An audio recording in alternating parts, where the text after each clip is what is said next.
Pak Ma'ruf, butuh satu keberanian yang luar biasa untuk tidak mengatakan nekat. Seorang pengusaha yang harusnya pragmatis saja, tidak bermusuhan atau tidak melawan penguasa atau pejabat pemerintah, pejabat politik, untuk bisa menjalankan perusahaannya dengan baik. Seorang Ma'ruf Samsudin mengambil risiko dengan melakukan ini, merekam dan menginformasikan pada Menteri Energi dan Sumber Daya Mineral dan kemudian melaporkan kepada Dewan Etik DPR. Kenapa seorang Freeport perusahaan Amerika dan CEO-nya Pak Ma'ruf mau bersusah payah atau mau memiliki waktu untuk istilahnya berantem dengan penguasa?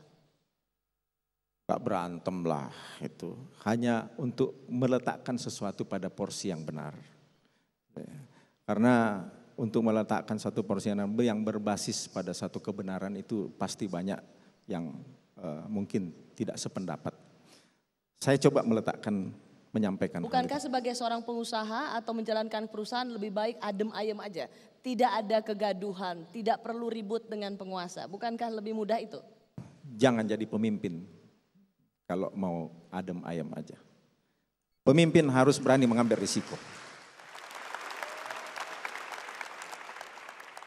Saya sampaikan, apapun yang sudah saya lakukan, saya siap menerima risikonya. Untuk meletakkan sesuatu yang benar. Gitu. Pak Ma'ruf, ketika Bapak sudah merekam dan Bapak sendiri mengatakan ini sudah kemana-mana, ketika Bapak pulang Bapak merasa nggak bahwa ini, saya pengen tahu dulu apa yang pertama kali terpikir oleh Bapak mendengar pembicaraan sevulgar itu? Maksudnya di dalam forum itu? Di dalam forum itu, semua dibicarain kan, soal pemilu, ngasih kandidat presiden 500 miliar, kalau begitu dibagi aja, mulai dari itu skandal betul isi pembicaraan itu. Itu tadi awal saya sampaikan, saya tidak tahu mau bicara apa pada saat itu. Kebetulan terekam. Gitu. Tetapi menurut saya tidak pantas ya kita menyampaikan sesuatu ini dan Rosi, bukan saya yang melaporkan ke Dewan Etik. Yang melaporkan kan Menteri SDM. Ya, saya melaporkan kepada Menteri SDM karena Menteri SDM itu penanggung jawab sektor di bidang minerba. Dan kami ini adalah di bidang komoditas mineral. Jadi segala sesuatu saya harus dan memang Freeport ini sebelum saya masuk sampai saya sudah keluar, Freeport ini masih berpolemik, banyak sekali polemik yang dihadapi oleh Freeport. Ya.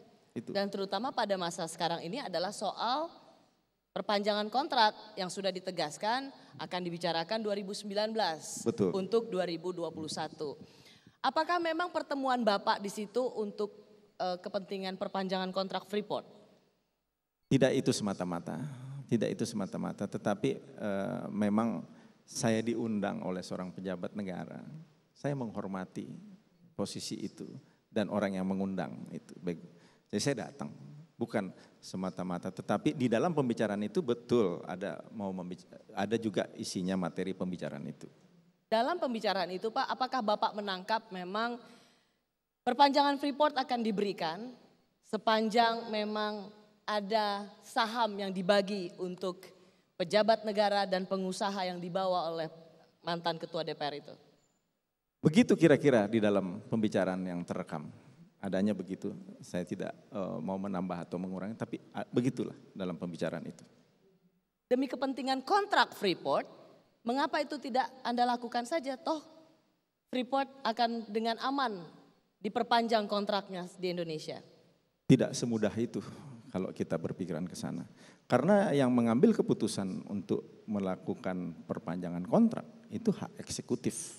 Bukan semata-mata di bidang non eksekutif lainnya di dalam pemerintahan, tidak semudah itu. Sehingga hal ini harus betul-betul dibahas pada tataran-tataran pengambil keputusan nasional. Artinya meskipun dua orang yang bertemu dengan Bapak bawa-bawa nama presiden, Bapak merasa bahwa mereka serius nggak sebenarnya Menurut Bapak apakah yang mereka tawarkan dengan membawa nama presiden dan kemudian pengusaha bilang nanti wakil presiden juga dibagi. Menurut Bapak apa mereka serius dengan jualan itu, dengan pernyataan itu? Sangat relatif ya kalau kita mengatakan mereka serius atau tidak. Tetapi pada posisi itu saya tentunya menghargai orang yang saya ajak bicara. Soal dia serius sama saya atau tidak, saya tidak bisa mengambil suatu kesimpulan yang pasti pada saat itu. Tetapi pada dasarnya saya diminta datang dan saya memenuhi undangan itu, tentu kita menghormati. Jadi soal seriusnya saya tidak tahu secara pasti.